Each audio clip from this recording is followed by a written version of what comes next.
We back. Let's go. What's up, everybody? How y'all doing this morning? It's your boy BOOGOTTINYC. Let me get this camera straight. Please do your boy a favor and let me know, can you hear me? Am I clear to you? What's going on with this microphone this morning?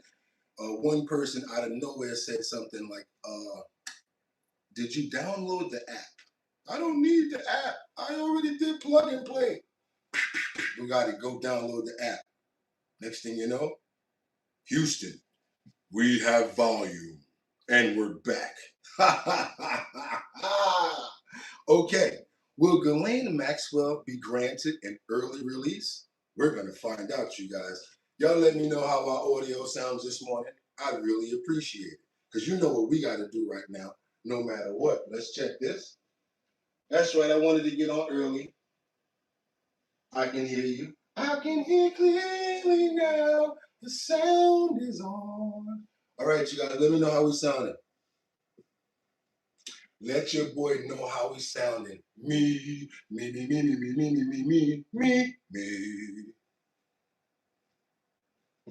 Good morning, everybody. Hope everybody's good. Hit the like button. That's right. Sounds good right now. There you go, Luigi. Thank you so much, Luigi. I appreciate you so much. No more tunnel of love, huh? No more tunnels. You can hear me now, huh? Hear my voice pretty good? How you doing, Batty Lynn? Let's get those prayers out real quick, Casey, Jeffrey Spilker, Liberty and Justice, Batty Lynn, Luigi, for great health, good energy, fantastic spirits, and good commitment. Let's get it, you guys. Luigi, that's right. Rebecca Lanyan Bueno, I hope you're feeling fantastic today. Giving you a special prayer for this morning. That's right. Who else we got up in here? Casey, my brother. Hope you're doing fantastic. That's right, Rebecca Lanyan Bueno. Thank you. And Liberty, how you doing up in here?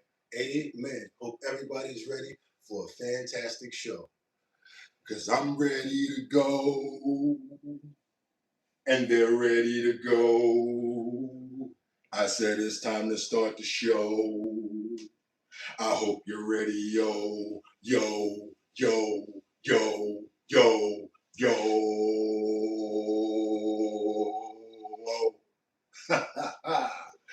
Wind it up. Wind it up. We got to wind it up. Wind it up.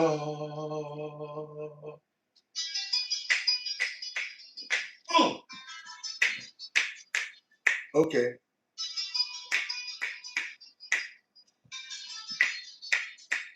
Ole. They still not gonna let me know how we sound, and they gonna keep me in suspense. Okay. I love y'all anyway. I love you anyway. You know what I'm saying? We gotta open up those paws. Keep Bugatti in suspense. He's already asked this 5 times how it sounds. But y'all, we don't care. We just gonna keep on saying good morning to each other, and we're gonna ignore the host. That's okay. Open up those pores. And we gotta open up those pores. We gotta open up those pores. That's right, you guys. You know what time it is. It's Saturday morning. We gotta open up those pores. Y'all know what time it is, right? For that. Oh! Doom, doom, doom, doom, doom, doom, doom, doom, doom, doom. This gonna be a hard one. Doom. But I'm gonna try my best. Doom, doom, doom, doom. How I say it now, shake it fast. But watch yourself. Shake it fast. Now show me what you're working with. Shake it fast. But watch yourself. Shake it fast. Now I came with the mic in my hand. Don't make me mess with. Don't make me leave it with my foot in your ass. Be cool. Doom, doom, doom, doom. But don't worry about how I'm kicking it, because this is how I'm doing it. Doing it just for you. Teaching all your plans and plans. Right now in the place to be. I thought I told y'all dudes before, y'all dudes can't mess with me. Now this ain't for no small booties, no sir, that don't be fast. But if you feel you got the biggest one, then baby come shake it fast. I said shake it fast. Watch yourself. Shake it fast. Show me what you're working with. Shake it fast. Watch yourself. Shake it fast. Show me what you're working with. Y'all know why I'm open, right? Y'all know why I'm open, right? Because it's if pump that beat. Saturday, December 6th. That's right, y'all. It's 2025. Said I'm your host, Bugatti NYC, and this is our bottom line. Where we be saying this and that and that and this and this and that and that. Where we be talking about this and that and that and this and this and that. Just got me lit. I said, attention, all y'all players and pimps. Right now, in the place to be. I thought I told y'all before, y'all fools can't mess with me. Now this ain't for no snowball tears, no certain that won't ride. But if you feel you got the biggest one, then baby come shake it fast. Shake it fast. Watch yourself. Shake it fast. Show me what you're working with. How y'all doing? It's Saturday morning. Hope everybody's having a fantastic day. It's your boy Bugatti NYC, and like I always tell you, y'all could have went anywhere. But the fact of the matter that y'all came here to chill with me, I appreciate you. Hopefully our audio sounds right. I do apologize if it doesn't. I've asked you guys about 7 times now how the audio sounds, but I get it. Y'all want to keep me in suspense, not knowing. Like I told you guys already, we've downloaded the app now, so we saw the line going across, and we're figuring that we actually got some good audio now. So we're hoping and praying, because we're doing this on the fly right now, that we got some good audio. Like I said, you guys, y'all could have went anywhere, but the fact of the matter that y'all came here to chill with me, I totally appreciate you, but I do want to get some prayers out. Let's see who we got over here. We got Jeffrey Spilker. Thank you so much, Jeffrey Spilker. Hope you're doing well. God, okay, nice fashion, okay. Thank you so much. God bless the children. Okay, we got Garrison, 863, loud and clear, homie. Garrison, God bless you. Really, thank you so much. Luigi, there you go. How you doing? Liberty and justice. Casey, thumbs up. Hope everything is well. Luigi 307. Yesterday was my little sister Liliana's birthday. Happy birthday to you. Happy birthday to you. Happy birthday. You should have let me know, because we would have did that. We would have did that song early in the morning, and we would have sent her off with a bunch of love. Come in here from the family of HOBL. Let's keep on moving forward, you guys. Who else we got up in the building that we want to pray for? That's right. We got Jeffrey Spilker, Casey, Luigi, and Liberty and Justice. Not too many people, but guess what? We're going to keep on getting it rolling, because I got a great show lined up for you guys, and I hope you guys have a great day. Amen. With that being said, like I told you guys before, y'all know how we do it, right? I got 5 on it. I'm going to stack 5 videos at a time. All I'm going to ask you guys to do is stay on point, stay on topic, so that we have a great dialogue going on in the chat. Not only that, but can you keep on telling me how my sound sounds? I just want to know if we're back to the original sound that we had in the beginning. I'm going to probably get on your nerves and keep on asking you that, only because no one's answering me. I do apologize for keep on asking the same question, but I really need to know about that. Also, instead of me just keeping on with the regular tradition, that's right. I got 5 on it. I'm gonna ask you guys to stay on topic, stay on point, and do me a favor. Let me know what time it is, as well as where you're chiming in from. It's Saturday morning, you guys.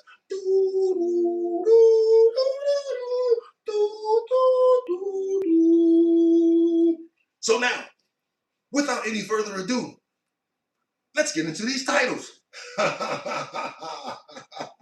Let's get into these titles, y'all. What we got going on over here? First things first, we're going to say Trump. Wait a minute. The Ghislaine Maxwell edition. Oh, that's why she's over there looking like Morticia. Just keep on moving forward to see where this is going. Let's keep on going, you guys, because it says, will Ghislaine Maxwell be granted an early release?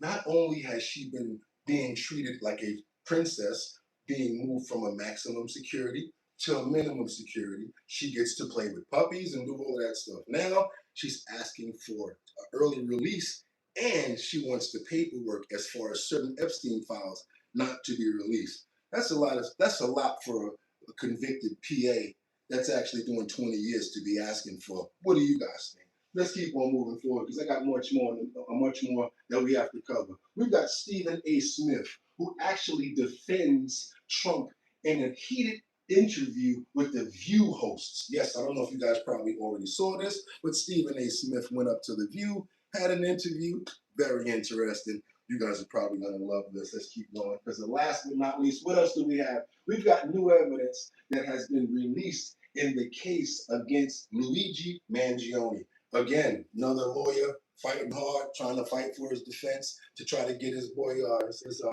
his defendant off. And they're trying everything right now, but throwing needles out of the haystack. Without any further ado, I've said enough. It's time for me to get to work, you guys. Let's go. We got a lot of work to do, a lot of catching up to do. Hopefully, we got good audio now. And let's get into the first video that we have here, which is going to be U.S. tariffs are paying trillions. And basically, Trump is basically going to break down a little bit about auto industry and what's going on right now with finances and monetary for the government. It's Saturday morning, you guys. I hope you got your coffee, your tea, your drinks. Let's get it on. It's time to get it in. It's our bottom line. Let's go. The automakers spent billions on meeting the Biden EV rules. Should they be able to recoup that somehow, given the change? There's a question about doing it. No. I'm not letting them recoup. They're going to do just fine. You know how they recoup? From this point forward, they'll do very well. Can you also talk about the USMCA and what you're thinking about renegotiating that with the automakers? Well, that's just an ongoing thing. It expires in about a year. And we'll either let it expire or we'll maybe work out another deal with Mexico and Canada. But look, Mexico and Canada have taken advantage of the United States, like just about every other country, in all fairness. It's not them, I'm not blaming them. But every country, because we had stupid people running our country. We had a lot of stupid people running. That's why we have $38 trillion in debt. But the beautiful thing about the tariffs is we'll start paying off that debt. The money coming in, they're finding money in our country now that they never knew existed. The other day, $30 billion. Where did it come from? I said, why don't you check the tariff show? They said, sir, that tariff hasn't started yet. It doesn't start till January. I said, no, it started 2 months ago. They go back, sir, you're right, it was from tariffs. Now, we have a whole different country. I hope the Supreme Court, I pray that the Supreme Court understands the importance of the sensible, really, this would be country threatening if something happened with regard to that. You know, the people that brought that case are bad people. They're very bad people. They hate our country. They represent foreign countries, including China. But they represent, and China's paying us a lot of money now in tariffs, but they represent people that really don't like our country much. And I know some of them, and they're scum. In my opinion, they're scum. They're absolute scum. And they're not suing for any good reason. They're just suing to see if they can stop it because they make money if this country does badly. Wow. Yeah? But we're taking in trillions of dollars. We're stopping wars. We have great national security because of tariffs. And then to think that we have to even go and justify this. The reason a lot of these people, I can tell you this, maybe we would have had the political people, we wouldn't have these people without tariffs. The people that are up here from Stellantis and Ford and General Motors, great companies, including this gentleman, they wouldn't be here today if we didn't have tariffs. We got to keep on moving forward, you guys, because now we got some breaking information where Trump actually pardons a Democrat. Dum, dum, dum, dum. Let's get into it, you guys. Let's go. Let's see what's going on with this situation over here. That's right. Donald Trump, President Trump, surprise. A Democrat congressman speaks out after an unexpected Trump pardon. Check this out, you guys. Let's go. Well, breaking tonight, President Trump has pardoned Democratic Congressman Henry Cuellar of Texas and his wife. If they were indicted last year by the Biden administration Justice Department, tonight we hear from Congressman Cuellar directly here on set. Congressman, thanks for coming over. Thank you so much. Now what I'm going to do is ask you guys to double tap that screen to get those likes up. Hopefully we get some people over here to get some fat on their brains and get some more information. We got trending topics, current events, and a whole lot of other stuff that we got coming at you. All I'm asking you guys to do, let's try to get those numbers up right there to make the ends justify the means. I'm not going to try to hit your pockets and hit your, because I know it's payment forward pimp. So I ain't going to try to hit your pockets and worry about getting any money. But I would appreciate if you show some love and get those likes up, you guys. Thanks so much. Let's go. Dave, for you, the president posted on Truth Social, for years, the Biden administration weaponized the justice system against their political opponents and anyone who disagreed with them. One of the clearest examples of this was when Crooked Joe used the FBI and DOJ to take out a member of his own party after a highly respected Congressman Henry Cuellar bravely spoke out against open borders and the Biden border catastrophe. I want to get your reaction. Was this a surprise? It was. Let me tell you, I got a text from somebody asked me about the pardon. I said, what pardon are you talking about? And then they sent me a copy of that. I do want to thank the president. I want to thank President Trump for pardoning him. And of course, I certainly want to say God has been good to my wife, to my family. And but I'll certainly say it again. Thank you, President Trump. As we put up the charges here, you were indicted by the Department of Justice in 24 on counts of bribery, conspiracy, money laundering. You were accused, along with your wife, of accepting nearly $600,000 in bribes from a company tied to the Azerbaijan government and a bank headquartered in Mexico City.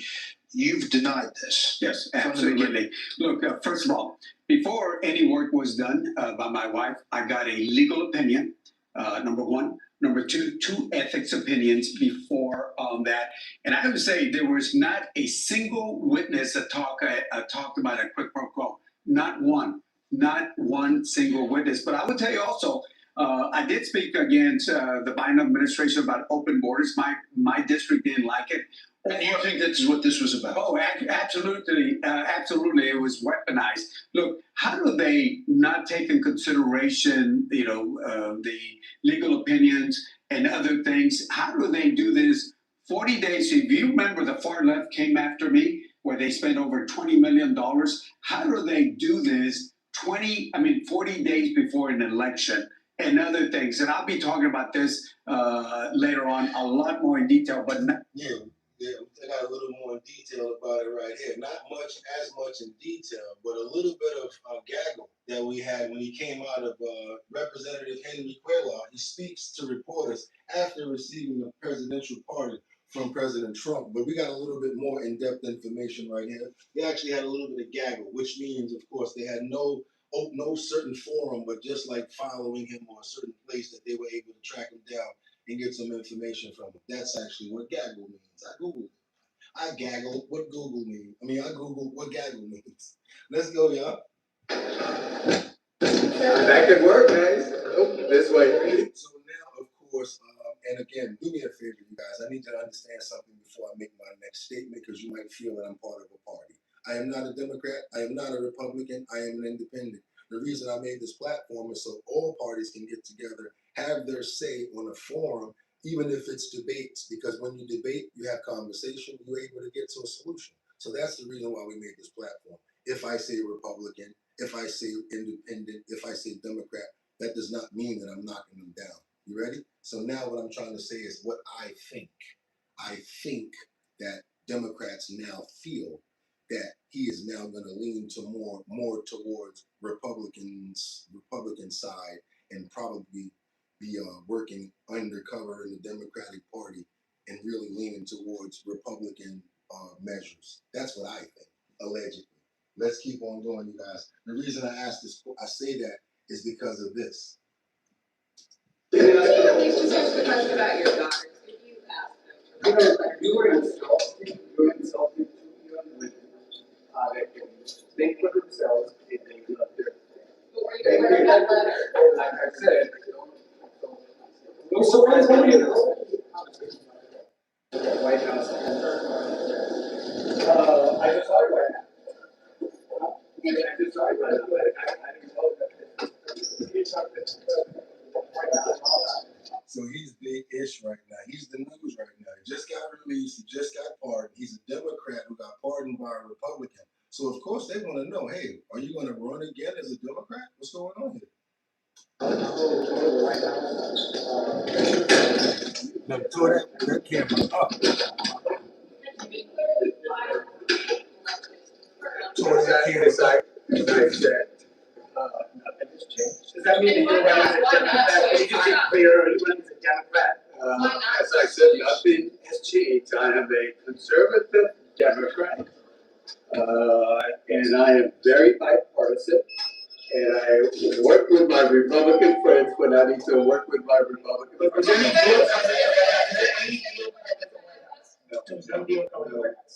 Si habló con la Casa Blanca, ¿nos puede decir en español? No, you're not making a casa. He Max B in the politics game right now. He hot because he just got out. You know what I'm saying? He just came home, so he hot right now. He's Max B of the politicians. Le dijo a le mando una carta. Como dije, niñas quieren a sus papás. Y son mujeres que pueden pensar. Okay, my friend, we don't know what the HELL hockey sticks you just said, and a lot of people probably do, but some don't. Casey know what he just said, but let's keep on moving forward. No, I'm just messing with you, Casey. You probably don't know neither. Breaking news, we got the President Trump receives the FIFA Cup, the Peace Prize at the Kennedy Center. And if I was to say something about this, some people would be mad at me about this, but I'm not going to go there. Matter of fact, should I? I'm really trying to turn up now and get my people to come back over here. So you know what? Hell with it, I'm going to check this out. Seems like FIFA trying to do this. Yeah, seems like they're trying to stroke the prayers and give them a little peace prize. Because first of all, it's the first annual that they ever did. And they know that he wasn't able to get the Nobel Peace Prize. So you know what they said? We're going to make a peace prize situation called the FIFA Peace Prize, and we're going to give it to Trump. Notice how big this damn trophy is. I'm talking about this joint is like this big. It's bigger than the NBA trophy. I mean, I'm supposed to be giving somebody a prize. I get it, but can you get them something that they can hold and walk with? That's just my sentiment. I apologize. I got a lot of input today. Let's keep on moving forward, you guys. Let's go. This is that peace prize I was telling you guys about. Let's go. On this special occasion, it is an honor to be joined by the FIFA president, Gianni Infantino.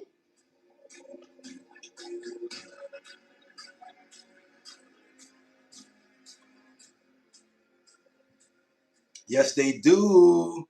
Yes, they do, TK. Thank you very much. Watch this. And please welcome the very first winner of the FIFA Peace Prize, the 45th and 47th President of the United States of America, Mr. Donald J. Trump. Please. Yeah, we break news over here, baby.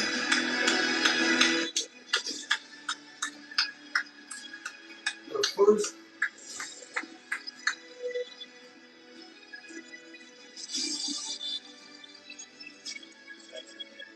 Now you want to retract your statement saying FIFA doesn't have a peace prize? Thank you, Mr. President. Mr. President, this is your prize. This is your Peace Prize. There is also a beautiful medal for you that you can wear everywhere you want to go. Right now. Okay, let me hold. Fantastic. Excellent. And you will receive also, of course, a certificate which reads out, and I would read it out with your permission, what are the reasons for you receiving this FIFA Peace Prize, Football Unites the World. So the FIFA Peace Prize is presented annually on behalf of the billions of football-loving people from around the world to a distinguished individual who exemplifies an unwavering commitment to advancing peace and unity throughout the world through their notable leadership and action. And therefore, FIFA, the Fédération Internationale de Football Association, awards the 2025 FIFA Peace Prize, Football Unites the World, to Donald J. Trump, President of the United States of America, in recognition of his exceptional and extraordinary actions to promote peace and unity around the world. Friday, December 5th, 2025. This is the certificate. It's yours. Now, one thing you can't take away is all of the wars he stopped, all of the people from losing their lives. So I can't take that away. And if FIFA felt that it was important for them to make their own peace prize, hey, more value to them, more power to them. Hopefully next year, somebody else gets it. We're going to keep on moving forward back over to Washington, you guys, because Mike Johnson exposes a sinister surprise buried inside of Obamacare. Keep on moving forward, you guys. Hope everybody's having a fantastic morning. We got to get this news out. We got a lot of catching up to do. Let's keep on moving forward. Look, that was a Peace Prize stuff. Let's go. I was running short. What are you going to do about Obamacare healthcare subsidies? We've been working on this for months, and Republicans are the party that are going to bring it down. Remember who broke American healthcare? It's the Democrats. The Unaffordable Care Act is 15 years old now. When they passed it, they said it was going to bring premiums down. Did exactly the opposite. Do any kind of compromise to make sure that people don't face a spike in premiums? Well, every day in Congress is some sort of compromise. But I tell you, we put together the component pieces of what we know can bring down premiums, and you'll see some of this being rolled out in the next few days, probably by mid next week. Republicans are going to deliver, and it's only our party, Stuart, that is going to bring down premiums, increase access to care, and quality of care.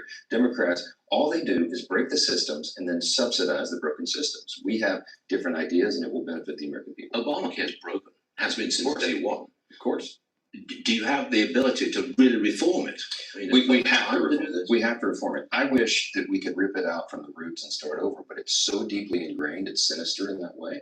But it has broken the system, and what we have to do is go in and reform it. We have lots of ideas, expanding HSAs, cost sharing reduction models, reforming PBMs, and we could go on and on. We will. We pull all that together in one plan. We draw consensus around it, and Republicans are on a mission to fix healthcare. So you reform Obamacare if you can. Yeah. What about the Minnesota welfare fraud, $1 billion? Does that imply to you that you've got to reform the welfare system as well? Absolutely. And in the big beautiful bill, by the way, we did that. We put work requirements in for SNAP benefits, which is long overdue. We reformed Medicaid, and we reduced fraud, waste, abuse in that program.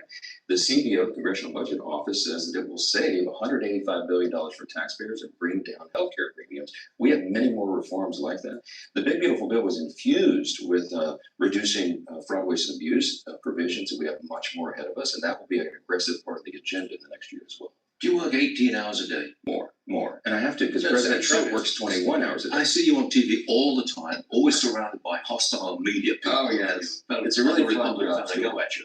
No, look, we accept this duty humbly. It's an important time in American history. Are you enjoying it? I'm sorry to interrupt you, Mr. Speaker, but I've got to get to grips with the job you're doing. I mean, I'm a wartime speaker in a real sense, and so it's not the most enjoyable job in the world. But I do love what we're doing. I love the team I work with. We have a unified Republican Party. If we didn't, Stuart, we would not have delivered on all the things that we have this year.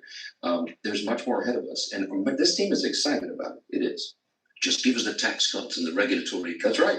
All right, y'all. We got to keep on moving forward. Thanks for all the comments on the audio. As you see, we're trying to work it out. I thought it was good because I saw that everything was linking up before. It's not supposed to be bouncing off the walls. It's supposed to be actually sounding very crisp, like it's coming straight through the microphone. But we got to keep on moving forward. Okay, we got to get on over to Washington because we got these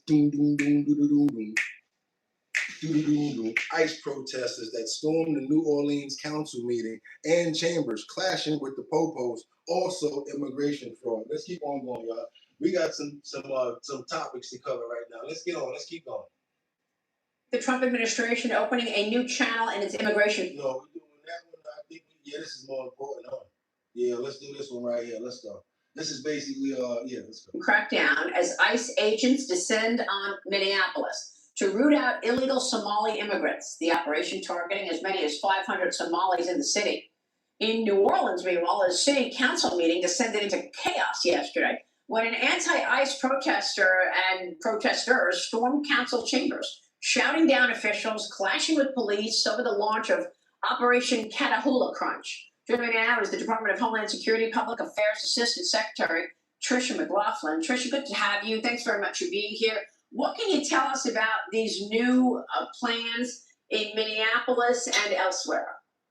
Well, absolutely, Marianne. Thank you for having me. Out of Minneapolis, ICE is already on the ground there. USCIS has been doing investigations there for months about immigration fraud. What we're seeing on the ground as far as these immigration cases is that nearly half of them have resulted in fraud or some other defrauding of the system, which is a huge problem. Charges are coming, but on the ground, ICE has already made dozens and dozens of arrests, including a convicted murderer, convicted gang members who have just been released back onto Minneapolis' streets to terrorize their people. And it's such a shame that Tim Walz and the mayor there turn a blind eye and are really complicit in what's happening to Minneapolis. So Secretary Noem is laser focused on this issue, and we're going to bring real results, not just for President Trump, but for the American people. Now we got to go ahead and get with the Coast Guard right now. What's the Coast Guard got going on right now? They're not playing. I remember we always show when they run up, when they do their little, when they do their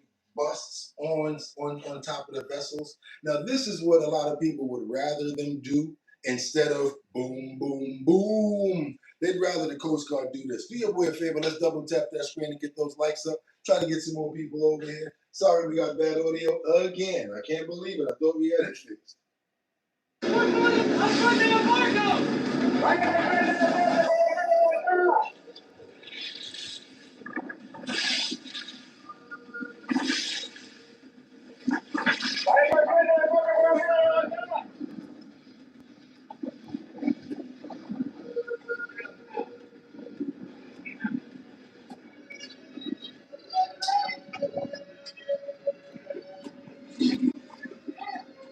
We getting on?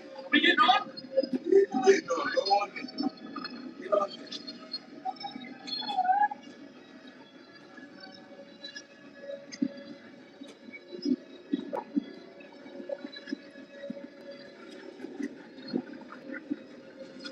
So now look at these containers right there. That's what they're trying to like. They know what's in those containers. They know what's in there.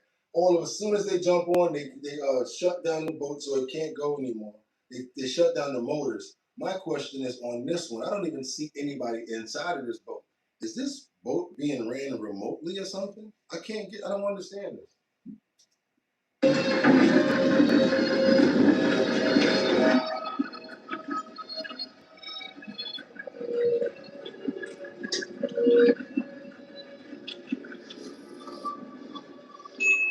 Now come to think of what I just said, it makes a lot of sense. Do you guys see that thing up there that says Garmin?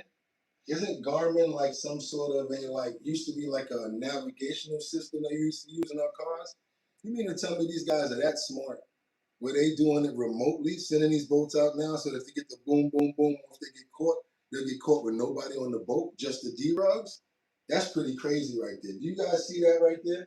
That's like an antenna that's coming up off of that boat that says Garmin. That's crazy right there. Learn something every day. Yep. GPS, Casey. They got the money for it, Jeffrey, right? What do the engines look like? One definitely not out. Yeah, they got shots on them. They said the engines are shot out, so they definitely got shots on them. But that's crazy right there. And I like to do real-time situations so you guys can see what's really going on. That was nuts right there. Texas, ridiculous and insulting. An Epstein victim slams Maxwell's request for early release. Maxwell, like I said, she's also pushing to try to get out, and she wants to stop the release of the Epstein files. She's really asking for a lot right now, y'all. Let's keep on going. Oh, y'all ain't know we was getting there this early? Yeah, we are. Let's go. Convicted sex trafficker and Jeffrey Epstein co-conspirator Ghislaine Maxwell says she plans to ask a judge to release her from prison. She's also looking to stop the release of the grand jury transcripts. A new letter submitted by her lawyer claims Maxwell would suffer severe harm if those records are publicized, something the Justice Department is petitioning the court to do amid the mounting pressure to release all of the Epstein files. Joining me now is Eric Vidali, a partner and managing attorney at the Bloom firm who represents 11 Epstein survivors. Eric, welcome. So it is not clear what legal grounds Maxwell will argue in her plea for release, but will she have a strong case to make? I hope not. I certainly don't know of any grounds that would allow a convicted child sex trafficker who was already in a minimum security resort-style prison to be released from prison. I'm unfamiliar with any authority that would give her the grounds. And frankly, I think it's ridiculous. I think it's insulting. I think it's appalling that she's continuing to interfere, that she's continuing to try to get more and more special treatment. I mean, Ghislaine Maxwell is probably the most nicely treated convicted child sex trafficker I've ever heard of. I don't know of any other convicted child sex traffickers who are allowed to play with puppies that are getting special meals in their, minimum security resort. So frankly, I think she should just, shut up really and just. I think we played that one yesterday. I apologize for running that again. I'm throwing off with this audio. I apologize, you guys. Let's keep on going forward. We're gonna stay in the same topics. Thank you, that one person that says my microphone is not working at all. So you guys can't hear me at all now? Can you not hear me at all now? Can you hear me regular over here? Can you hear me over here? Just want to know if you can hear me. I ain't worrying about the likes. They ain't gonna like nothing if they can't hear me. We can hear you. Same sound, I can hear you. Okay, thank you guys. Let's keep on moving forward. Oh, sorry about that. Now we gotta keep on going forward. Now we got this house of horrors that we're gonna do with this oversight committee situation, with this never released before scene look inside of Epstein Island. Can't tell us that because we've been following Epstein Island for a very long time. We've been watching, seeing all sorts of videos, but again, we try to get as much as we can with the dribs and drabs that they're giving us. Let's keep on moving forward, you guys. Let's go. Double tap that screen, get those likes up. Justice reporter Ken Delanian, MS congressional reporter Kevin Fry, and MS legal reporter Lisa Rubin. Ken, walk us through these images and what they show. Well, Chris, we're talking about 10 photos and 4 videos, and they depict Epstein's home on the private island in the Virgin Islands where he lived for many years and where his accusers say he trafficked women and girls. What it says about the Epstein case is unclear to me. It's not clear that it sheds any new light on anything that happened there. There's some very strange photos. One that shows a room with masks of men on the walls. It looks like a dentist's office. But again, unclear what this all means. And it's fair to note that the Democrats who are pushing for all this disclosure and transparency were not doing this during the Biden administration when the Biden Justice Department had control of these files. But they are now pushing the Trump Justice Department. There's a law that's been passed, and the Justice Department is obligated to release all the files that it can on the Epstein matter, even though investigators have been telling us for years there is nothing left in those files that suggest chargeable offenses by other men. But both members of both parties are pressing for these disclosures, and this is the latest today, Chris. So, Lisa, I want to read the statement from the Democrats because they believe it's important that this came out. Quote, "These new images are a disturbing look into the world of Jeffrey Epstein and his island. We are releasing these photos and videos to ensure public transparency in our investigation and to help piece together the full picture of Epstein's horrific crimes. We won't stop fighting until we deliver justice for the survivors. There have been allegations that Epstein was trafficking girls to the island as late as 2018. In her book, late victim Virginia Giuffre says Epstein preferred the girls to be naked on the island, but now legally, or maybe in the court of public opinion, are they important?" We got to keep on moving forward. I told you guys we got a lot to cover today. Even though we got bad audio, we still got to keep on moving. Thank you so much. What's that right there? That's Joshua Edwards 4360. Thank you so much for becoming a member. Even though we having bad audio, it gets better. Trust me, we're gonna get it right. Let's keep on going right now. We got to get on over to these this one guy in Toronto. I don't even want to repeat his words because it sounds pretty bad. And I don't want to repeat what happened to him. So I'm going to have to let them say this, you guys, because there's so many multiple bad things in this title right here that it's going to be an issue if I say it. Let's go. Let's get on over to Toronto. Moses Lewin appeared in court Wednesday smiling at his mother from the prisoner's box. Lewin, who is self-represented, pleaded guilty earlier this year to aggravated assault and failing to comply with a release order in relation to a terrifying stabbing on the subway. It was during the noon hour on July 6, 2023, when subway riders were captured on video scrambling through a southbound subway train approaching Eglinton Station. According to an agreed statement of facts, Moses Lewin was playing loud music when another passenger, Derek Dykoff, asked him to turn it down as he was being disrespectful. Lewin made lewd comments, and after some verbal sparring, Dykoff stood up and squared off against Lewin. Yeah, I just felt it's in my best interest to just start hitting this guy. He ended up stabbing me right in my rib. I didn't know it was a stab at first. It just felt really warm, and my breath cut really short. According to the facts read out when Lewin pleaded guilty to aggravated assault, the 25-year-old stabbed Dykoff several times and chased him as he ran off. Lewin was on a release order at the time and was prohibited from possessing any weapons. As Mr. Dykov reached the conductor's booth, Mr. Lewin stabbed him several more times as Mr. Dykov screamed, "I'm going to die." After the train conductor pushed the emergency alarm as the train pulled into Eglinton Station, Mr. Lewin calmly walked back to where he had been sitting, retrieved his sunglasses and a bag, and calmly walked off the subway and out into the street. Lewin, seen here in surveillance video at Eglinton Station, admitted he discarded the knife, which was later found by a TTC custodian and turned over to police. Lewin was arrested the following day by a community member who brought him to 53 Division. The facts state Dykov underwent emergency surgery to remove his spleen and repair damage to other organs. He also suffered permanent nerve damage to his pinky finger. Lewin has also pleaded guilty to a number of outstanding charges he was also facing, including theft, flight from police, assault, resist arrest, and weapons dangerous. The sentencing hearing has been delayed until January, the Crown indicating it will be seeking a 5-year sentence, minus time served. Catherine McDonald, Global News. Woo, terrible situation. I hear what you guys are saying, but I gotta talk before I pull the next clip up, and then when I turn around, yes, I get what you guys are saying. We're just gonna be using this mic off the phone right now, because again, the amplifier just does not want to work. This one right here, it went out again on us, you guys. And look at that. Look where the audio is at.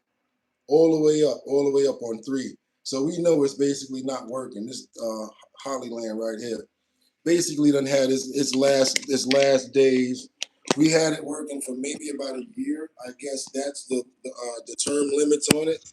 So I don't even know if I'm gonna be buying the same microphone setup, because can't be getting shut down right in the middle of your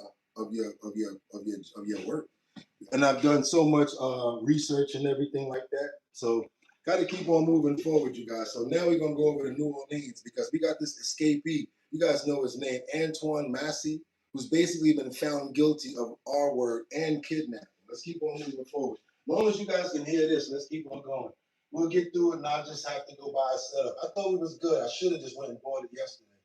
Well, the hearing today, or the trial today, took hours, and it took the jury more than an hour to deliberate and come to a verdict, finding Antoine Massey guilty of all charges. Those charges include rape, kidnapping, domestic violence involving strangulation, and violating a protective order. The charges stem from a violent incident in November of 2024 with his girlfriend. Massey's girlfriend is now facing charges in Orleans Parish for helping him escape from the Orleans Justice Center with 9 other inmates. Massey's charges in Orleans Parish are separate from this case here in St. Tammany Parish. During the trial, the victim, Massey's girlfriend, recanted during testimony, saying that the accusations she made against Massey, saying that he beat her, kidnapped her, and raped her, are not true. So she went back on her statements, and prosecutors said that that is the result of Massey's girlfriend being a victim of domestic violence. Here is Massey's attorney after today's verdict. It's disappointing. You know, you worked so hard, you put so much into it. We certainly believed that he did not commit these crimes, and so we're incredibly disappointed. So what I don't understand is, how did he get convicted and she got convicted of a crime as well, and now he's not convicted of the crime that I don't understand. I mean, I don't get it. There's a lot going on with the story right here. First he escaped, then he went to court. Oh, here we go. Then his girlfriend helped him escape, and then he had a case against, that's the case that he had right here that he just lost. And now she's in jail for trying to help him escape. There you go. That's how it goes. Sentencing for Massey will be on February 12th at 8:30 in the morning. Reporting live here in St. Tammany Parish on Winston Reed, WWL, Louisiana. Now we got to get on over to Coral Gables. You guys remember that two passenger plane that went down? I want you guys to check this out. Cargo wasn't the weight or fully secured. The weight wasn't secured in this cargo plane. Coral Springs, we're going to the pond where the cargo that was weighted wasn't fully secured, and that's what's made this plane come down. Check this out, you guys, in Coral Springs. We're getting new preliminary details from the National Transportation Safety Board about a plane crash in Coral Springs. A father and daughter on a relief flight to Jamaica were killed when that plane went down. And the report hints that there may have been issues with cargo. Local 10's Terrell Fournier is live in Coral Springs with more tonight. Terrell? Well, Nicole, this report was released just a matter of hours ago, and it gives us a clearer picture of what may have went wrong when that plane crashed behind a row of homes here in this residential neighborhood. Investigators believe that some of that heavy cargo on board may not have been properly secured. Cameras captured the deadly descent and subsequent crash into a pond in a residential neighborhood nearly 1 month ago. A plane crashed into my house. It crashed into your house? Yes, somebody needs to come. Make sure you evacuate out of the house, okay? The small plane filled to capacity with hurricane relief supplies like generators, tarps, electric tools, and flashlights was on its way to Jamaica after taking off from Fort Lauderdale Executive Airport November 10th. So basically, it was too heavy. It was too heavy to carry all of the cargo that they were trying to bring over. A preliminary report just released by the NTSB says the cargo was not weighed. However, the pilot checked the weight documented on each box as the airplane was loaded in an attempt to not exceed 1,000 pounds of cargo. Before takeoff, someone on the ground snapped a photo inside the plane that showed the center aisle of the cabin was clear and that the cargo was loaded unsecured throughout the cabin on passenger seats. Alexander Worm was the pilot that day, the founder of the religious organization Ignite Fire Ministry. He was traveling with his daughter Serena. After lifting off, investigators say the pilot was then instructed by air traffic control to initiate a right turn to a heading of 120 degrees, and the pilot acknowledged. But something happened during that ascending turn. The report says no response from the pilot. Heavy breathing and grunting sounds could then be heard, and by that time the airplane had descended to about 1,500 feet. The crash happened in a matter of seconds, reportedly nose down at one point, killing the father and daughter duo. Ground crews, we know, filled this plane with nearly 300 more gallons of jet fuel before it took off. This is just a preliminary report, so it does not specifically detail a cause of what made this plane go down. A final report is expected sometime in about a year. We are live in Coral Springs tonight, 2048 Local 10 News. Okay. We're getting new preliminary details from the National. Well, at least we know what happened, because before I didn't even know who they were, what happened, and who was flying that plane. Terrible, tragic situation right there, you guys. Definitely want to pray for the father and daughter in this tragic situation right here, that the family and everybody involved has some strength, resolve, and try to make it through this tragic event in this time. We're going to keep it going, you guys. Amen. And we're going to find out what's going on with this story, because we're going to keep you up on that as well. Let's get on over to Trump as he hints at a new Fed choice. He's teased his Fed's pick. Check this out, you guys. So I guess we got rid of the last Fed chair, and now we got somebody else that he's bringing in. Let's go. Welcome back. Good Friday morning, everyone. Thanks so much for joining us this morning. I'm Maria Bartiromo, and it is Friday, December 5th. It is 8:01 on the East Coast. President Trump hinting at his choice for the next chairman of the Federal Reserve in the Oval Office this week. Watch. It's a great group. And I guess a potential Fed chair is here too. I don't know. Are we allowed to say that? Potential. He's a respected person, that I can tell you. Thank you, Kevin. White House National Economic Director Kevin Hassett seen as the frontrunner now to replace Jay Powell. The others, Kevin Warsh and Christopher Waller, are there, and we are all waiting on the answer. President Trump and the White House heavily criticized Jay Powell in recent months for not cutting interest rates fast enough to combat inflation and allow growth to resume in the economy. Joining me now, the man of the hour, White House National Economic Director Kevin Hassett. Kevin, it's great to see you this morning. Thank you so much for being here. And I want to get your take. Maria, isn't it amazing to see the snow behind the White House with the Christmas decorations? Oh, yes, let's talk about the snow. Oh, you are great. That was great. Now, Kevin, look, congratulations. You've had an incredible career. We are expecting to hear the announcement from the Commander-in-Chief soon in terms of whether or not you'll take the Fed job. but I want to get your take on really the macro story and what the Fed is looking at or should be looking at. Interest rates this morning are up, Kevin, even though investors are pricing in an 87% chance that the Federal Reserve is going to cut interest rates next week at the December meeting. So what are you expecting for the meeting next week, and what do you believe the Fed should be focused on right now? All right, y'all, we're going to keep on moving forward. Y'all don't want to worry about that. Y'all want to find out what's going on with some education right now, I'm sure. Because this is one thing that we really got to cover, because all that other stuff is cool, money and everything. But if you're not smart enough to be able to make any money, I don't think none of that matters. And right now, we're not leading in that department. Let's keep on moving forward, you guys. Double tap that screen and get those lights up. We got to keep it going. In spite of the fact that your charge to me is to fire myself, we've really been incredibly hard at work making sure that we can return education to the states. And as I sit and listen to all the emergencies that we are addressing in this country, from the economy to our borders to everything that we're doing, I would say, sir, that we do not fix education in our country with this hard reset Kansas City that you are expecting. I think the greatest national emergency we could face is our education. Because if we are not going to educate our children, we're going to continue to fall behind the rest of the world. When there are only 30% of 12th graders, 8th graders, and 4th graders that can read at proficiency level, that is an incredibly harsh statement to make about our country. And you told me when you first were elected president, and you looked at, I think, right after you took office, the first NAEP scores, which is the Nation's Report Card, came out and showed how far down we were in educational proficiency in our country. And not only the NAEP scores, but the international scores as well, showed us about third from the bottom. You told me you were not only embarrassed, but you were angry about this, and that we had to do something to change this in our country.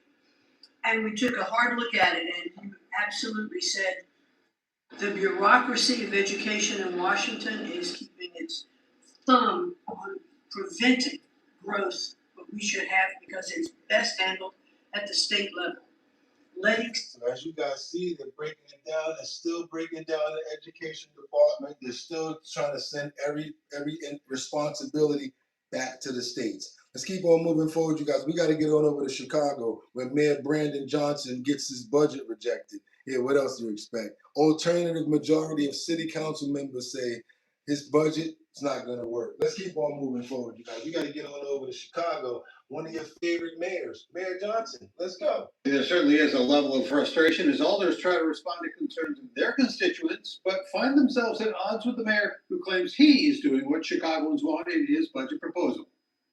The budget that I have put forth, it puts forth the agenda of working people. Mayor Brandon Johnson is celebrating the 119th anniversary of the Postal Workers Union in Chicago as they fight against talk of privatization.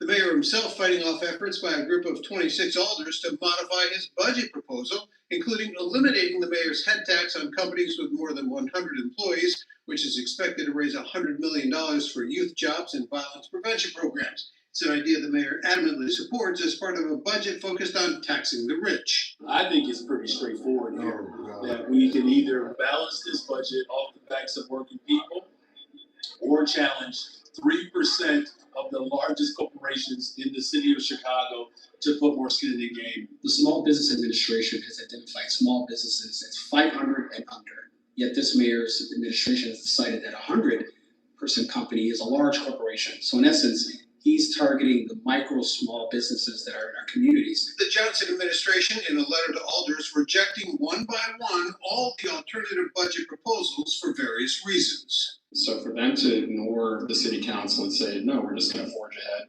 is wrong-headed and it's not good governing. He's labeled himself a collaborator chief in the past, and I think that he's failing on that right now. We have a great opportunity right now to come together for Chicago. I'm going to repeat that, for the city of Chicago and for the future of the city. We need to come back to the table. One alder, not part of the alternative 26, is frustrated by the lack of progress towards a compromise budget. When you're seeing two sides making cases for different ways to solve a problem. You get at a table, you bring out the spreadsheets, you bring out the number crunchers, and you get it done.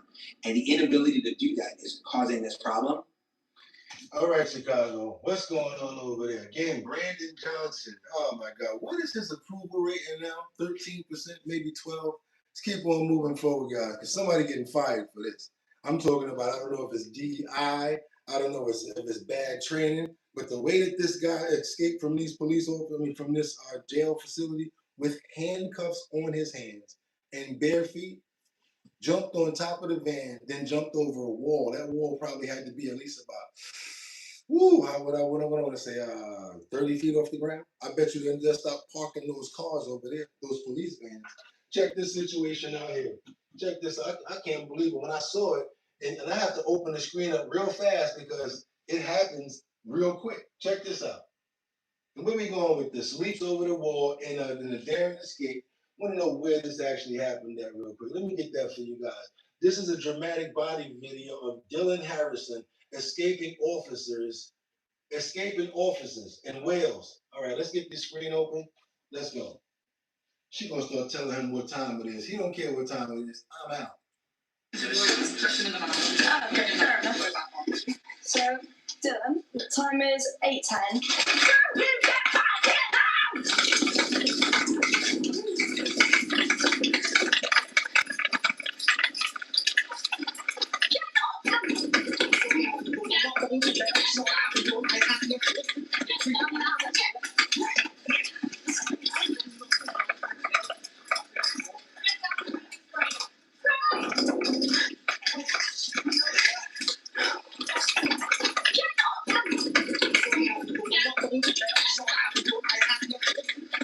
Slipped right out of their hands, huh?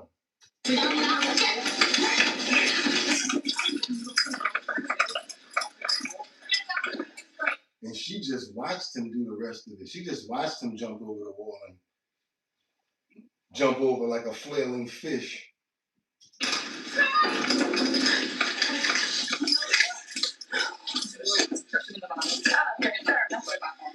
So, Dylan, the time is 8:10. By 8:11, I got somewhere to be at. I heard you say what time.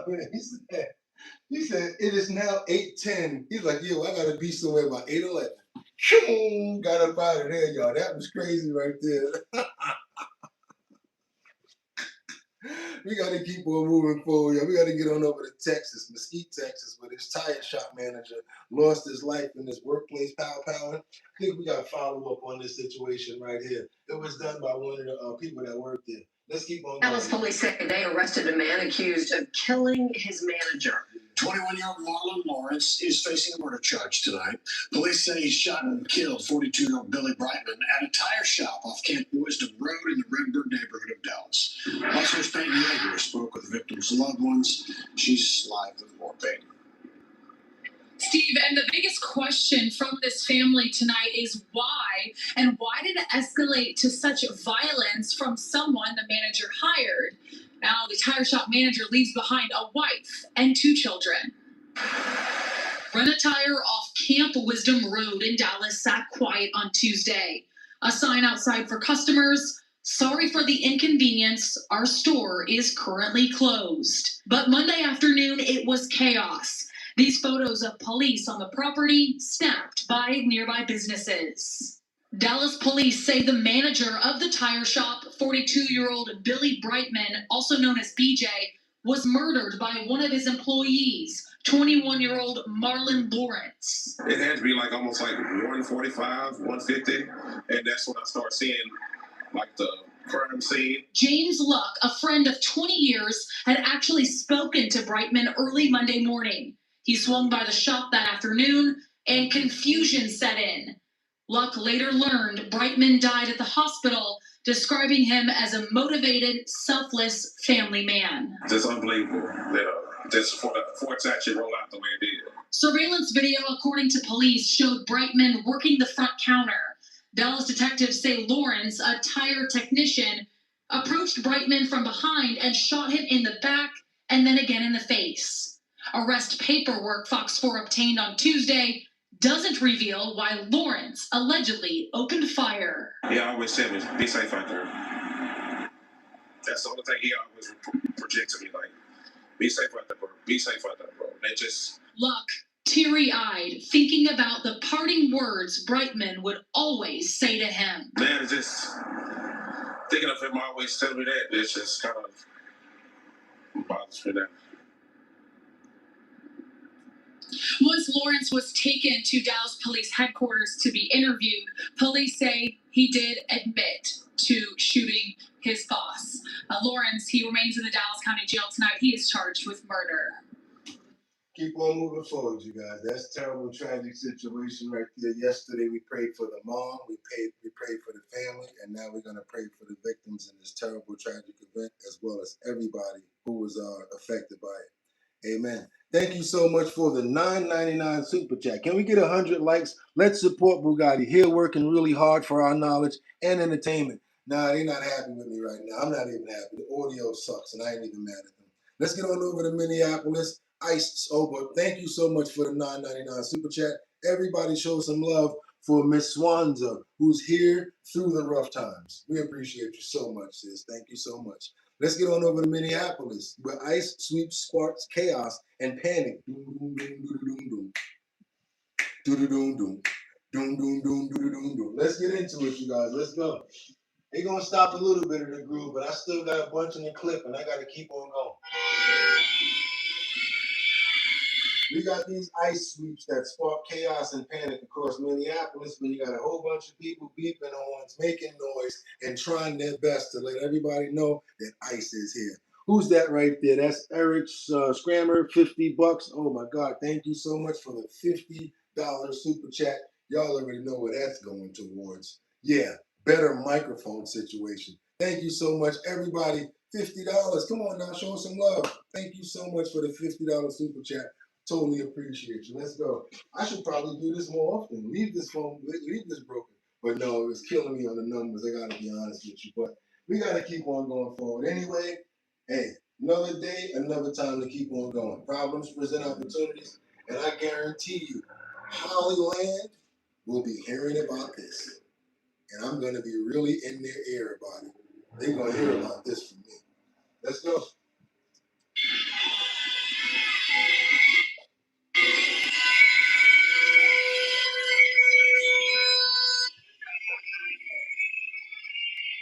So they're basically following behind ICE, telling them to get the F out of there, pushing their cars with other vehicles. I still don't see how this is legal because they're not getting in any trouble for none of the stuff that they're doing for this. I just don't understand.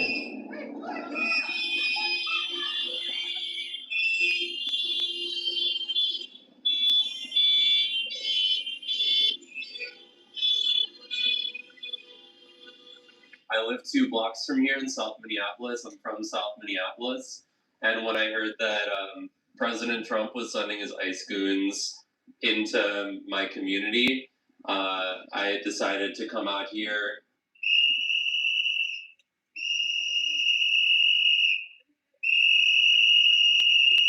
This morning, around 8:30 or so, I saw an attempted abduction of a Hispanic man just down the block right here. 3 ICE cars came around and they stopped this man on the bridge just down there. And he's down with the pink resistance. Y'all see he got the pink rag on his sleeve. Homeboy, we can tell by the way you talking, you down with the whatever. I ain't even gonna go there, but I don't even care about what you're saying, matter of fact. Talking about they kidnapped somebody. No, they didn't. He probably ain't had no paperwork, probably wasn't supposed to be here, and probably, guess what? Time to go, gotta go. Keep on moving forward, you guys. Let's get on over to Washington, where Bernie Sanders absolutely tears apart the owners of insurance companies. I'm all for this right here, because these insurance companies are pretty crazy. Gonna try to charge me all these crazy prices just to get our x-rays for our teeth and things like that. Get inside of an ambulance, it's maybe $500 just to get in the ambulance. One pill is probably about $100. Yeah, they escalate these prices over here because they inflate it so that they can get the money through these insurance companies. Let's get into this real quick. Senator Sanders. Well, Mr. Chairman, you and I agree. We do. The status quo is not working. I look forward to you signing on to Medicare for All so that we can finally do what every other country on earth does, guarantee health care to all people as a human right. Let me very briefly, and I don't have a lot of time, ask the panelists, very briefly, yes, no. Should the United States, in fact, join every other major country on earth, guarantee health care to all people as a human right? Mr. White? I think the experience we've seen in every other country is that it doesn't work well. Doesn't work well, huh? Ms. Strauss? I would say, looking at the way the ACA has worked for us, absolutely not. This is the first indication that it will not work in the Dr. United States. Fegan, you've studied other countries around the world. Mr. White says they don't work all over the world. Countries want to join the United States, see a doubling of their healthcare costs and deny millions of their people without healthcare. Is that what the trend is? Ask the people with the Dr. conditions Fegan, in those countries Ms. how they get Rouse, you treated. had your time. Dr. Fegan? Yeah, every other country has managed to cover over 99% of their population, and their life expectancy is longer than ours, and they spend half as much as we do. We absolutely should do it. Dr. Fegan, the Nonpartisan Congressional Budget Office has estimated, and this is really the important point. We want to talk about affordability. The CBO has estimated that Medicare for All would save the American people $650 billion a year. $650 billion. It's an enormous amount of money, and provide comprehensive health care to every man, woman, and child. That's not me, that's the CBO. When we talk about an expensive system, current system, we're talking about enormous amount of waste and bureaucracy in administering hundreds of separate plans. She has a $10,000 deductible. I have a $5,000 deductible. You have no health insurance. Dr. Fegan, based on your experience, what does that mean? The complexity of the plan and the cost of the plan and the impact on patients who walk into your office.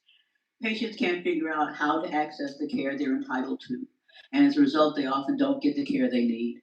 We could save billions, as you indicated, hundreds of billions of dollars, and we know that over 50,000 people a year die as a result of not having health insurance. Okay, let's keep on moving forward, you guys. Some very important information right there. We got to keep on going on in Washington now, because Ilhan Omar reacts to Trump calling for her to be thrown the hell out of the U.S. I see nothing but a woman trying to kind of downplay and cover up when it comes down to the excuses for what the community is doing. I see a lot of blame shifting, and no real accountability when I see this person. Got to be honest with you guys. Let's keep on moving forward. Let's go. But I don't totally agree about throwing somebody out. Probably she just need to get her S together and just own the stuff that's going on there. Democratic Congresswoman Ilhan Omar of Minnesota is here with me now. First of all, federal prosecutors say 59 people have been investigated in these schemes so far. Americans at large stole tens of billions of forms of aid during the pandemic all over the country. Minnesota's fraud scandal stands out, according to federal auditors. What are you hearing from investigators right now? Well, I've been following the cases closely as they've gone through the courts, and we know that there are more indictments possibly coming. I think that number might go up to 73 is what I'm. Okay. Can you shed any light on why the fraud got so out of control in Minnesota?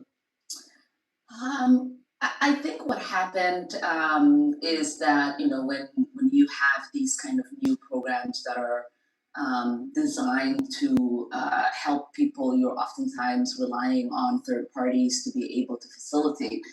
And I just think that a lot of the COVID programs that were set up, they were set up so quickly that a lot of the guardrails did not get created. You know, obviously. So now she's blaming the way that things were set up versus the people that took.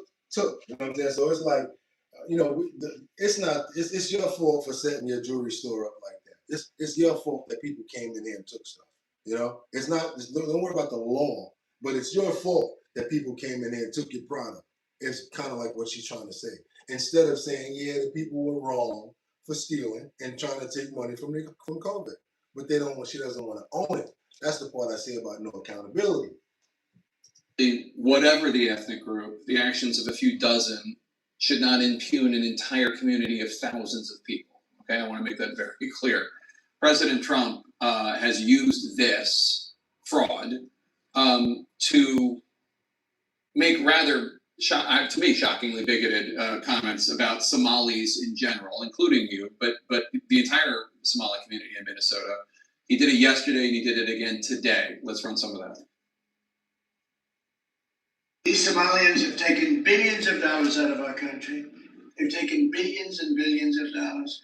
They have a representative, Ilhan Omar, who they say married her brother. She should be thrown the hell out of our country. And most of those people, but they have destroyed Minnesota. She should not be, and her friends shouldn't be allowed. Frankly, they shouldn't even be allowed to be congresspeople. Okay? They shouldn't even be allowed to be congresspeople because they don't represent the interests of our country. It's pretty shocking to hear, although I don't know how shocked you are at this point anymore. But Somali immigrants, in general, you in particular, have been the target of his attacks for a long time. What's your response?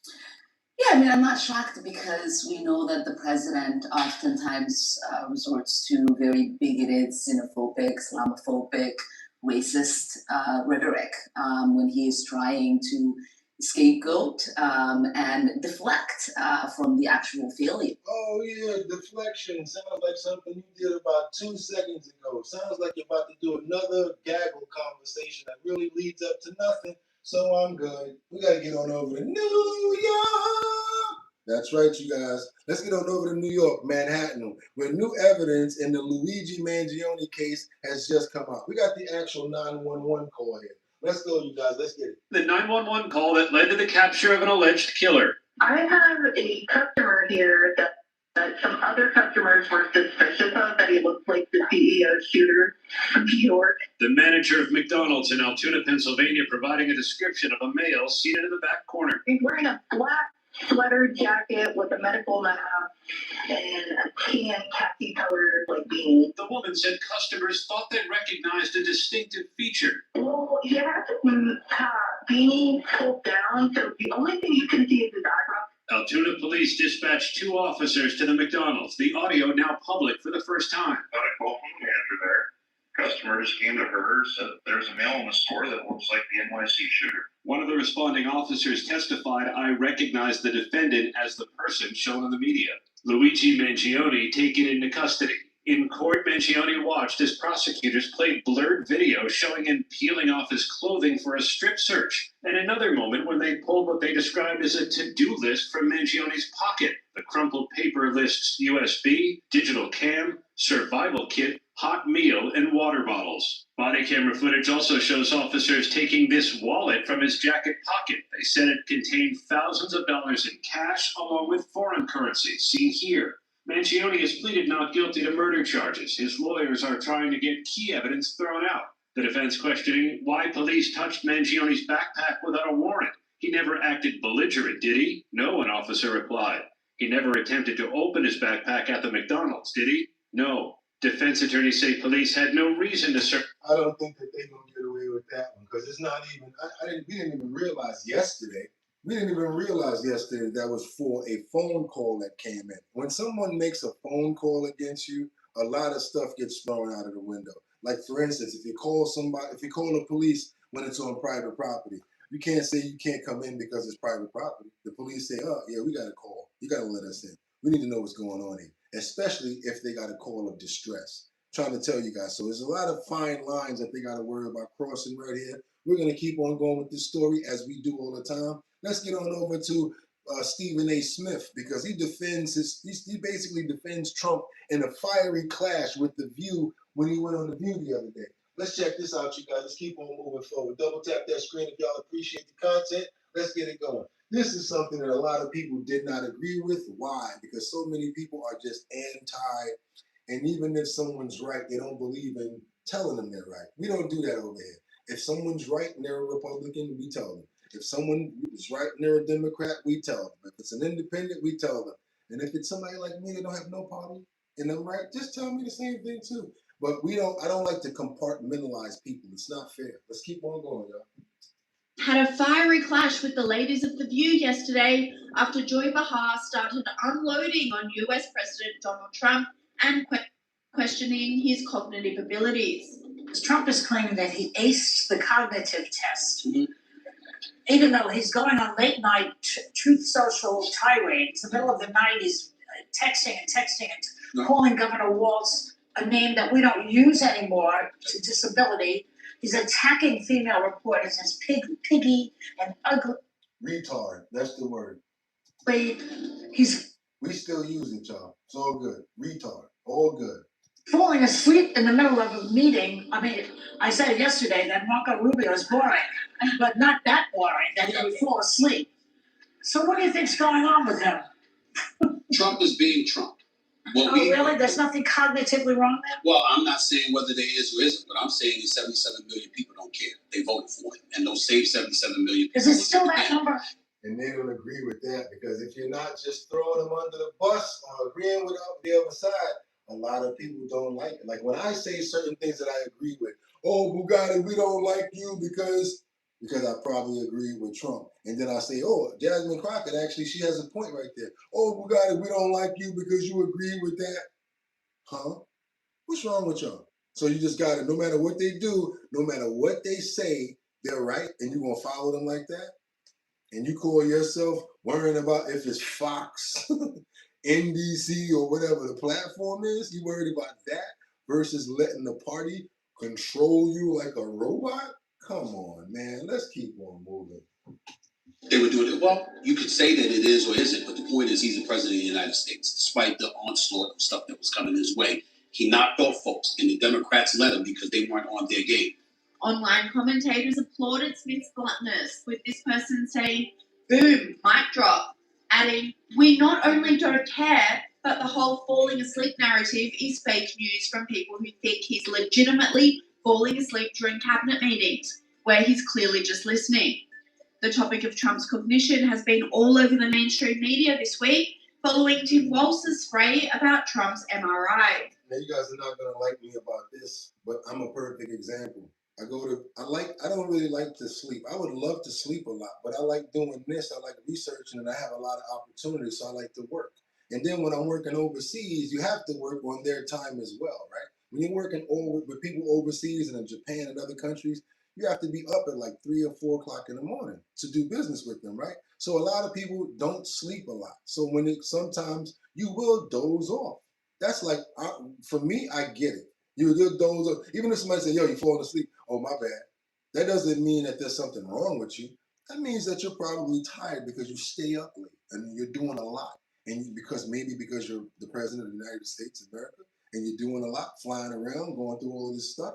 And again, you guys are probably going to be like, oh, he's defending Trump. Perfect example. Called you out on it because you got caught trying to do it right there. Let's go, y'all. Let's keep going. Well, here we got a guy on Thanksgiving where we spent time with our families. We ate, we played Yahtzee, we cheered for football, whatever. This guy is apparently in a room ranting about everything else. This is not normal behavior. It is not healthy. And presidents throughout time have released a couple things. They've released their tax returns, not Donald Trump, and they've released their medical records, not Donald Trump. And look, the MRI is one thing, but I think what's most concerning about this is, as your viewers out there are listening, has anyone in the history of the world ever have an MRI assigned to them and have no idea what it was for, as he says? So look, it's clear the president's fading physically. I think the mental capacity, again, ranting, crazily at midnight on Thanksgiving about everything else. There's reasons for us to be concerned. The president. 2 things. I'll take up the first thing that he said because I'm going to have to agree with him. Because he is like the first person that never let out his financial reports as well as his health information, right? But then we're gonna fast forward. I'm gonna ask a question to Tim Walz. What do you think about Joe Biden's cognitive ability? Do you think that he was as sound and mental as they say that he was during the time when you were about to run as Kamala Harris's vice president? These are the questions that I would ask at that time if I was able to ask those questions. Because now it's like, let's play your questions against your answers from previous things that you've actually proven effective in your movements and not just your speech, Mr. Walz. Let's keep moving forward. But then quash the rumors of his physical and mental decline. News Nation, failing News Nation. News Nation is going to allow us, by the way. But if you want to have it released, I'll release it for you. That's what you were looking at. For what, release it? Yeah, what part of your body was the MRI looking at? I have no idea. It was just an MRI. We wanted the body. It wasn't the brain because I took a cognitive test and I asked them. They had perfect heart, which you would be capable of doing. You got everybody. So yeah, that was his answer when it came down to the MRI. He wanted to know what part of the body, what's going on. I gotta be honest again. People are gonna inquire, want to know what's going on with the president. You had an MRI. What was it about? Let's keep on moving forward. See how I play both sides and I try to keep it fair? Let's get on over to Oklahoma. We got an illegal alien, and I don't have no problem saying that word, which y'all want me to call him, a migrant, whatever. Nope, not doing that because I've been saying illegal alien since Pee Wee Herman. It's been going on for a number of years now, since the 80s. I don't think it's bad to say. And if you guys take it personal, that's you. I even say curses in my sentences when I'm not on here. I be saying, when I talk to my friends, yo, that MFer is crazy. Yo, this motherfucker crazy. This shit is. Because I deal with people that let me live and be who I want to be. And that's why I like to be around them. When you deal with people that jump on every little curse word, every little thing that you do, guess what? People don't like to be around you because you're not comfortable to be around. Oh yeah, you cool, how you doing? Boop, gonna go hang out with the people that they can vibe with. You know what I'm saying? You need to stop being so sensitive when it comes down to words and certain things like retard, fat. Yeah, because you might be fat, could be retarded and fat at the same time too. Let's keep on moving forward, you guys. Let's get on over to Oklahoma. We're talking about this illegal alien truck driver from New York, sad to say. Not from New York, but by way of. I guess that's where he got that license from. He dumps tires onto an Oklahoma highway and he gets locked up. But what I want you guys to try to do, even though we got bad audio, try to hear some of the questions that are being asked by the sheriff, as well, I'm sorry, state trooper, as well as the responses coming from the illegal alien. There's a trucker with a New York license arrested after dumping tires all over the highway. This is very dangerous. You see this? Tell me this ain't dangerous. Y'all want to defend them. Now, what if people driving down the highway when that's coming at them? Look at that. Y'all see that? But no, don't call them that. Don't say that. Y'all, there's a bigger picture here. You're getting caught up in the small stuff versus looking at what could be a major issue. People could get hurt over something like this. Thank you so much for the super chat right there, $9.99. Can we get 100 likes? No, I don't think so. We got bad audio. It's all good. Don't worry about it. So this is all the tires that they found all over the road. And now they ran up on him like, yo, what's going on with you, bro? Like, what's up? Where you live at? Yeah. To Dallas. You live in Dallas? Yeah. Oh, okay. How long you been living in Dallas? Now, is that where you're going? Yeah, going. Where do you live? Where do you live? From Indiana. Indiana? You live in Indiana? Yeah. Okay. Yesterday. Yesterday. Oh, yesterday. What the hell does where you live at have to do with yesterday? What? So he already looking at him like, where you from? Dallas. Okay, so you from Dallas. Oh, no. Indiana. Oh, okay, so you come from Indiana. You're originally from Indiana. Yes. Okay. Yesterday. Yesterday? What the hell are you talking about? Okay.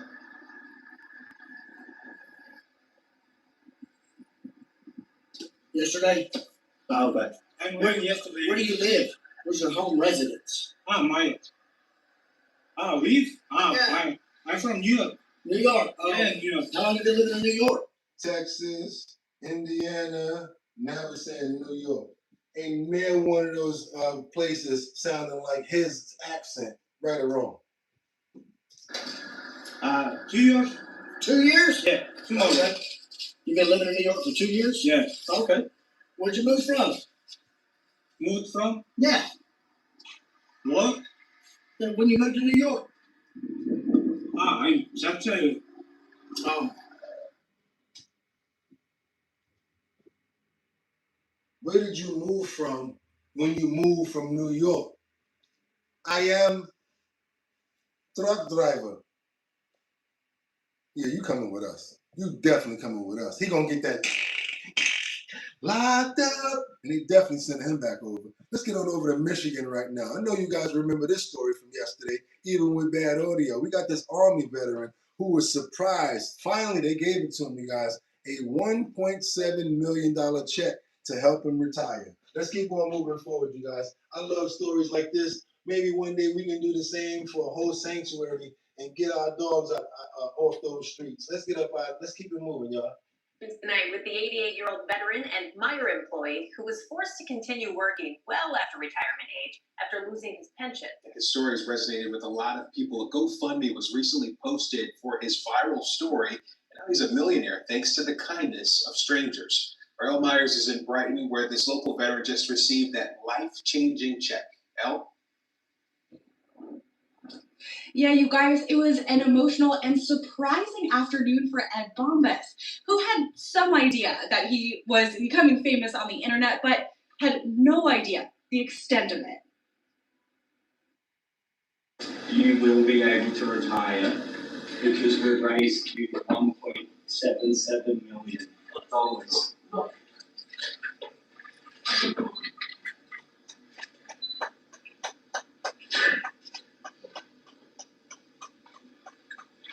It was a combination of medical debt and the loss of his pension through General Motors that forced Ed Bombas back to work. He started at Ace Hardware and then for the last 5 years has worked at the Meijer in Brighton. I'll probably work another month or two and then shut things down. It was at the Brighton Meijer where Bombas was noticed by one of his customers and highlighted on social media by Sam Weidenhofer. It was Weidenhofer who got to work letting people know about Bombas' story. I've just created a platform for hope, for love, where people can reach out, people can email me, and we look into their stories. Weidenhofer says he hopes that Bombas' story creates a snowball effect. I hope it also spreads awareness for all the, other veterans and how they're treated, and the more support that we can show them, in the country and around the world. Now, Bombas says he does plan to retire and go visit his brother for an extended vacation. Guys, let me send it back to you in Brighton. That's what I'm talking about, you guys. Everybody can get together to help out a situation. It does not have to be a lot of money. That story went viral, meaning over 1 million people saw it. People put up $5, 1.7 million. You get what I'm saying? That's how you're able to achieve situations like that, by everybody coming together. Not being a tightwad, trying to keep every little nook and cranny, like in the Thomas's English muffins. Let's keep on moving forward, you guys. Let's go. Because Trump, we got more from him. Wait a minute. Oh, no. Let's get on over to Florida, where we got these men that were accused in a $1 million sneaker heist, and it's been spanning several states. What they do is something that I would never even think about doing. I want you guys to check this out. And it's probably the same way that they got caught, because they was kind of stupid in the way that they went about doing these robberies. And it's all for sneakers. Let's go. Let's keep going. Suspects in a sneaker heist stretching across the southeast are from Tampa. The 4 men have been arrested in the scheme, mainly targeting shoe stores. A burglary at a mall on the East Coast in October launched an investigation into similar cases over the last year. Fox 13's Kylie Jones is joining us in the newsroom with the details. Kylie. Haley, deputies in Martin County, Florida, that is north of Palm Beach, followed the tracks and discovered a pattern of similar heists across Florida and even into other states. Several of those ringleaders are from Tampa, and a couple of them were actually caught in the act. 4 Tampa men are headed into the new year on the wrong foot, facing a growing stack of charges in a sneaker heist spanning multiple states. As far west as Mississippi, up into South Georgia, and then all the way down as far as Naples and Florida. The widespread investigation was launched after a burglary at a mall in Martin County, Florida. At a Champs shoe store, someone had cut through the roof. Pretty significant amount of work, had cut through the roof, lowered themselves into the establishment, removed between 400 and 500 pair of high-end shoes. Martin County Sheriff John Budenseek says the suspects didn't cover all of their tracks, leaving behind several dozen boxes of shoes. Surveillance camera footage outside the mall revealed shots of a U-Haul and a follow car. Now, this is how stupid they are. Check this out. U-Haul They got on top of the mall and sawed it open. Now, they done got away with it 3 or 4 times already, so they think they're doing their thing. Keep on, y'all. Deputies tracked the vehicles through Martin County until they headed to Tampa. That information led them to Home Depot in Tampa, where the U-Haul was rented. Also rented at the same time was a large ladder and a circular saw. These are the 4 core suspects: Herbert Davis, Michael McRae, Jamel Rayford, and Tyrone Howard. The sheriff says a few weeks later, a mall in Georgia was hit using similar tactics. Then, about 2 weeks ago, the sheriff says 3 of the 4 Tampa men were caught in the act. And somebody said, I need 11 and a half. They had already cut a large hole in the mall roof, exactly like they did at our mall here in Martin County. And we're starting to move shoes up when they were taken into custody. From there, the sheriff says investigators started untying a long string of burglaries. He calls this ring a sophisticated crew. How do you go and cut a 3-foot or 4-foot by 4-foot hole in the perfect location and end up right on top of the shoe store that you're targeting? Clearly there was pre-surveillance, we know that, but we don't know how they were able to be that precise. BOOGOTTINYC says the cases they've investigated total about $1 million worth of losses in the last year. The sheriff says they expect to arrest more suspects, saying this is just the beginning. And the sheriff says Michael McRae, one of those Tampa suspects you saw, is believed to be connected to a similar type of burglary at a shoe store in Mississippi. Now, the 4 main suspects are facing a growing list of charges, and some serious ones at that. They could face life in prison if convicted. Whoa, for stealing sneakers. Oh, man, they could face life in prison. That's right, Texas don't play. Woo, boy. Oh, my God. Nice setup. Did you steal it? And he got him out of here, dumb ass. That's crazy. Let's keep on moving forward, you guys. GPS pin is within 3 feet nowadays, buddy. Not a mystery. Nike better start making products in America. They walked off of now. We're out of the hole. Let's keep on moving forward, you guys, because we got this trooper. No, we're going to keep on moving forward because now what we doing? This is something I want to show you guys. And I've been talking about this for months now. I ain't going to lie to you. For the last couple of weeks, I've been nervous. I didn't think that Nova, the pit bull, the XL bully that we donated to, I didn't really think that he was going to make it through because it looked like he was really, really going hard. And I didn't think that he was going to make it. I'm going to be honest with you guys. I guess I was just skeptical, on the fence. I always kept praying and I always wanted him to do better, but it just seemed like it was just taking longer than I hoped. But then I had to realize that, we watch videos and certain days go by when it wasn't that long of a time where he just had his surgery. So guess what, you guys? I just was watching a video, a small clip yesterday of Nova. That's right, Supernova, Lennon Nova. And watch what Nova does. And guess what triggers him? We should have thought about this in the first place. A cat. They put him inside the yard, and next thing you know, this guy stands up on all fours. Like, let me get at this cat. He's wagging his tail and everything. This lets me know he will have a full recovery. I breed pit bulls and I've bred them all my life. I know these dogs like the back of my head. Now I see now, I can tell that Nova's gonna get over this. Watch this, y'all. Not only that, the way that he's sitting now is much different. He used to not even support his back legs at all and just let them dangle. Now he's sitting more upright and using his back legs. I want you guys to see this video clip right here. Check this out. Oh, what they did when they opened it up, he said that there was some fragments in there from the disc. He got all of that out there.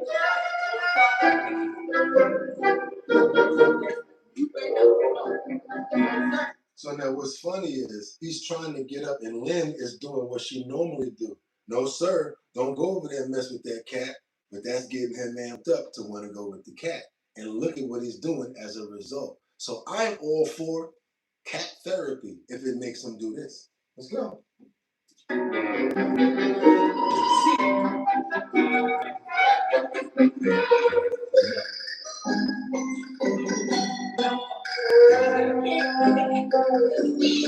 Not only that, he's wagging his tail. Y'all see that? That is a major, major plus right there.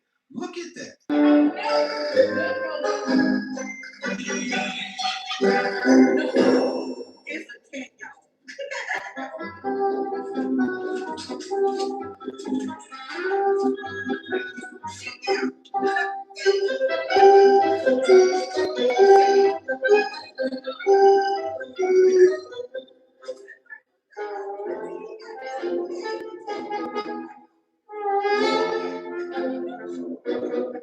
She literally had to come over and push him down, like to make him get back down. And she's not even noticing. She's not even noticing what he just did. Like everybody in the comments is like, yo, did you see Nova just stand up? We need to do cat therapy. We need to get more cats. Can you have, I'm telling you, that was dope right there, right? Yeah. I will get some cat therapy after tonight's show, LOL. Wait a minute. That's awesome. Blessings will be upon him. What else we got, y'all? Good job, Nova. Keep going on with strength. And somebody really knows Nova in here. Somebody just type supernova. Whoever knows supernova, y'all really know Nova. I'm gonna be honest with you. I literally cry over this dog. This is not my dog.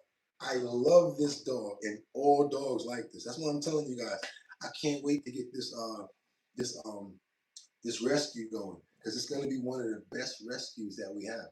I think I'm gonna do a GoFundMe and see if we can get enough money together to start a rescue and see how that goes. We just gave this dude $1,077,000, you know what I'm saying, $1,000. Maybe we can get some people to get together and get us some money to get us a nice pet rescue.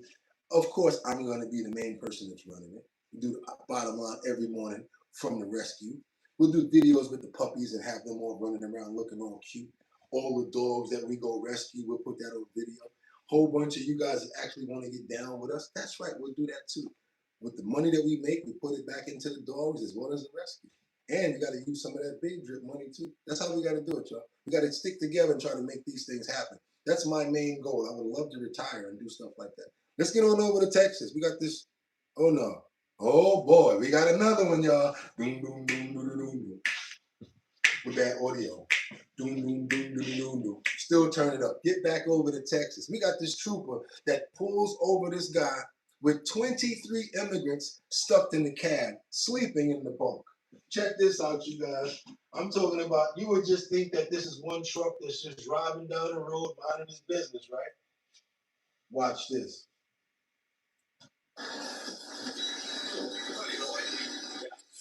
No se muevan, no se muevan, no se muevan, no se muevan, nadie rodeados. That's right. A TXDPS trooper stopped the Freightliner truck tractor trailer on I-35 in LaSalle County.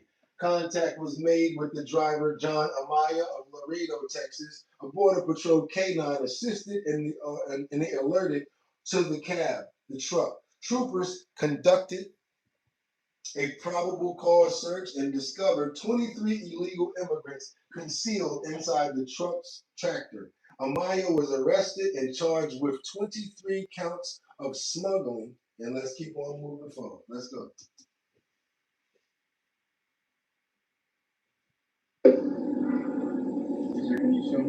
So what the thing about this is, it looks like he's not hauling anything because there's no trailer on it, right? Forgot about the compartment behind the driver. Here, the white box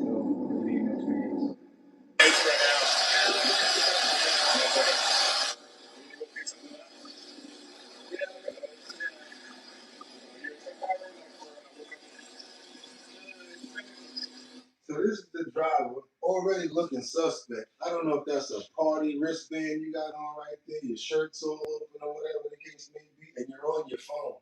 And when he asks him what is he doing on his phone, automatically, I'm calling my lawyer.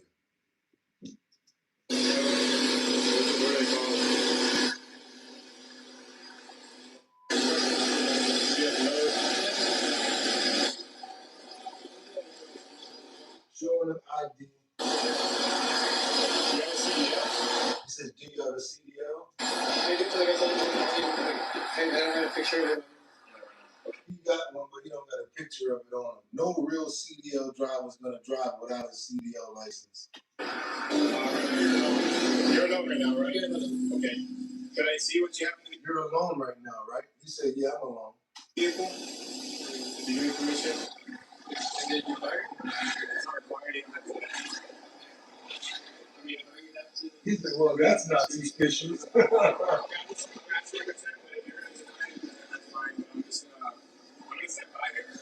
boy got the party wristband on right now. Like he was at the club last night, y'all? For some other units to get here, and I'm gonna run the dog around the vehicle. He said, okay, well, you're not gonna let me in the car? I'm gonna just call somebody else out here. We're gonna get some more units, and I'm just gonna have a dog run around the vehicle. It's up to you, bro.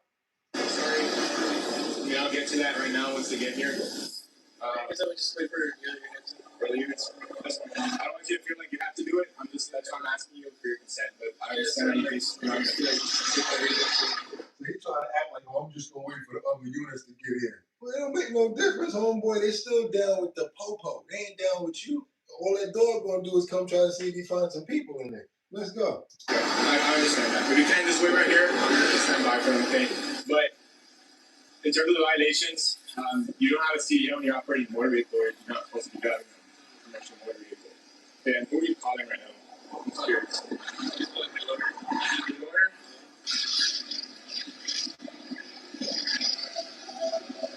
do not have a CDL. You're not supposed to be driving a commercial vehicle.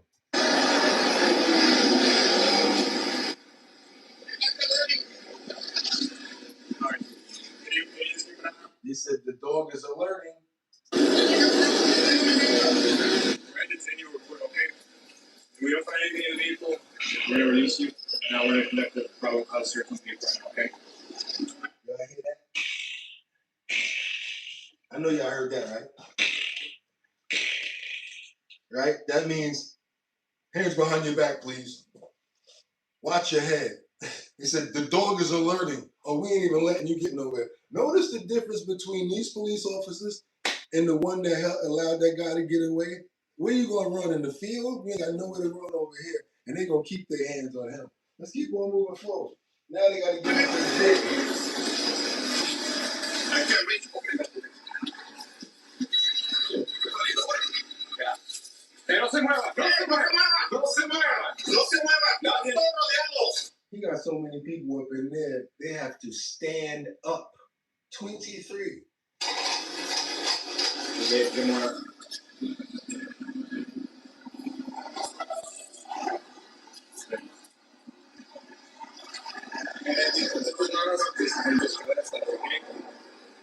Ahorita vamos a sacar. Put your hands behind your head. Las manos para la cabeza. Put your hands behind your head. Thank you.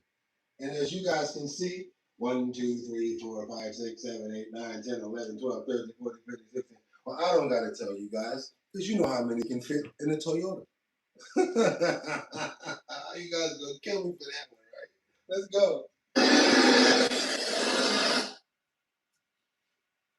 Going back home. Doom, doom.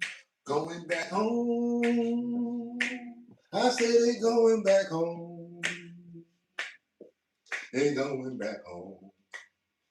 Yeah, they going back home. They going back home. They going back home. I know y'all mad at me right now, boy. I know.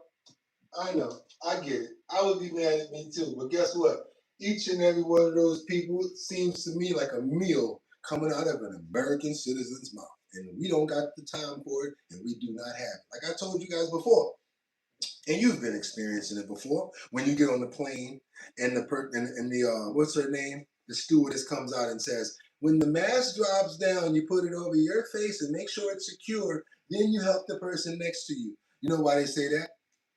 How you gonna help somebody if you did? Right.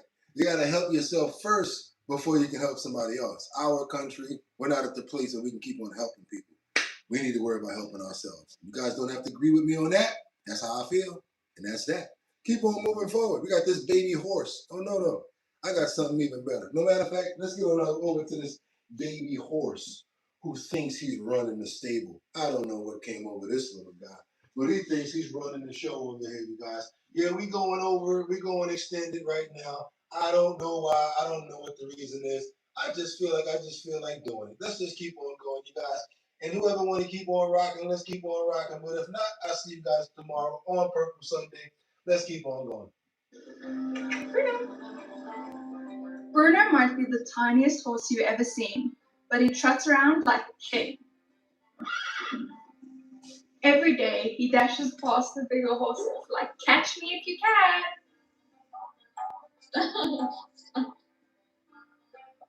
And if they stand in his way, he'll act up even more, like, let me show you who's the boss. People can't believe Bruno is real. How can a horse so small have so much attitude? It all started when Madeline got Bruno and his mom from the local rescue. He was the cutest baby, so she fell in love with him right away. Oh my god. Bruno was just the size of a pup, but all he wanted was to run around and play non-stop. While his mom stayed shy in the corner, he had no fear to walk right up to the lady and nudge her for a bit of love. Sometimes he would even flop down on her as if saying, I'm staying right here. Oh my god. Madeline had many horses in her life, but she'd never seen a foal like this. As Bruno got older, his naughty side started to shine through. I'm going to take it away from him in a few minutes.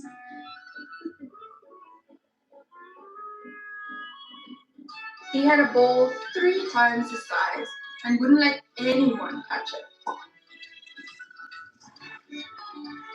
And if someone tried, Bruno would snatch it back in a flash. Sneaking into treat bags, that became so normal.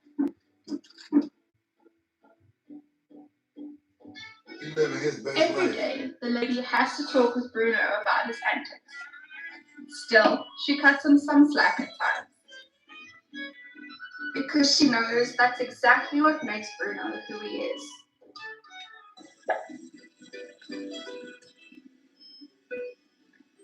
Even though Bruno is the tiniest horse in the herd, his energy never fails to surprise Madeline. She feels so lucky to have him and is sure that his future will be as bright as his.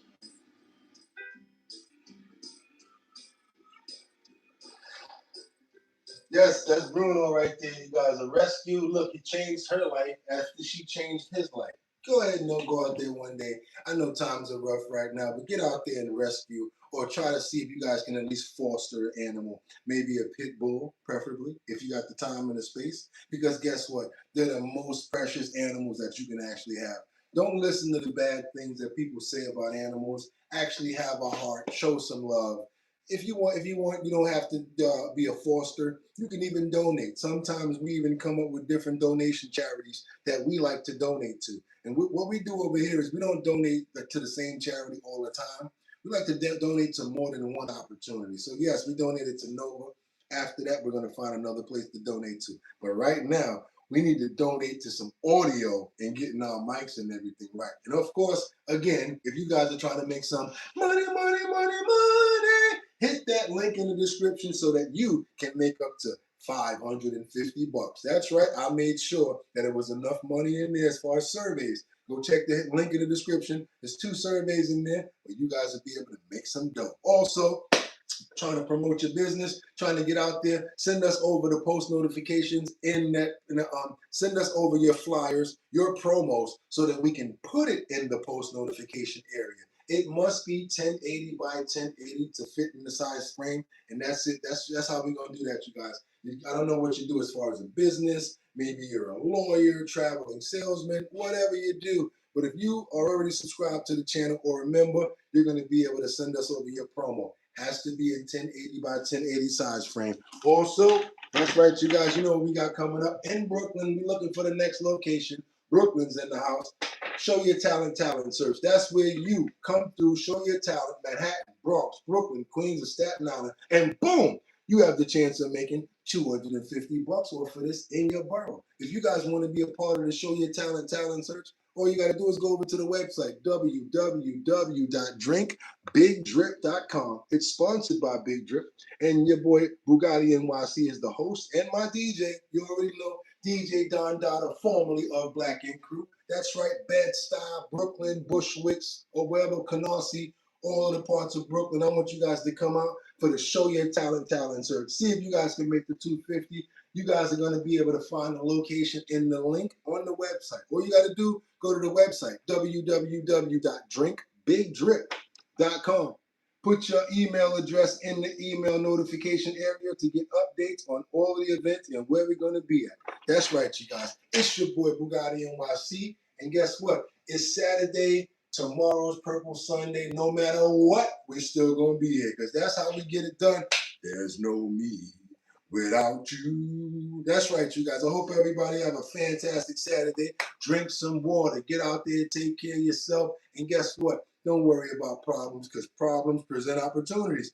Look at the problem that we're having and the opportunities that came out of it. Can't wait to go OBS so that we're able to control all of this stuff a whole different way. But guess what? We're still banging, still doing what we got to do, and still bringing you what we got to do. It's your boy, BOOGOTTINYC. And like I always tell you, could have went anywhere. Fact of the matter that you came here, I appreciate you. Shout outs going on out. Love to everybody. Prayers up to liberty and justice. Rebecca Lanya and Bueno, Casey Ramos. Who else we got in the building? Batty Lynn, Miss Swanza, Jeffrey Spilker, Mark Dorfman, Diggity Diggs. That's right. Who else we got up in there? Who's that right there? Don the Democrat, Mike Holmes. Okay, you guys, that's how we gonna do it for Saturday. I will be back tomorrow, no matter what, for Purple Sunday. Y'all have a fantastic, safe day. Amen. Can't wait to see you tomorrow. 6 o'clock, no matter what. As long as he wakes me up, I will be here. Can't wait to see you guys tomorrow. Because y'all already know what I'm going to say. Y'all could have went anywhere. But the fact of the matter that y'all came to chill with me, I appreciate you. Get him! Peace.